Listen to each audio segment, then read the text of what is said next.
How are they doing it? How are they doing it का क्या meaning होता है और इसका जवाब हम इंग्लिश में कैसे देते हैं, देखते हैं आज के iFactner के लर्निंग वीडियो ट्यूटोरियल में। How are they doing it का मीनिंग है वो ये कैसे कर रहे हैं।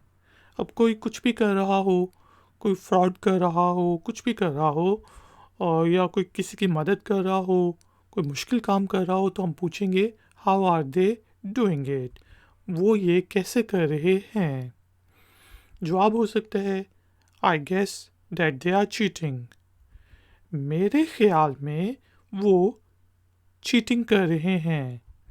I guess that they are cheating, मेरे ख्याल में वो चीटिंग कर रहे हैं। I guess that they are working really hard, मेरे ख्याल में वो बहुत ज़्यादा मेहनत कर रहे हैं। तो how are they doing it का मीनिंग होता है वो ये कैसे कर रहे हैं। जवाब सिचुएशन पे डिपेंड करता है, जैसे I guess that they are cheating, मेरे ख्याल में वो चीटिंग कर रहे हैं। iFactner की ये वीडियो पसंद आई है तो लाइक का बटन ज़रूर प्रेस करें, वीडियो को शेयर करें और अगर आप चैनल पे नए हैं तो चैनल को सब्सक्राइब कर लें। मिलते हैं नेक्स्ट वीडियो ट्यूटोरियल में।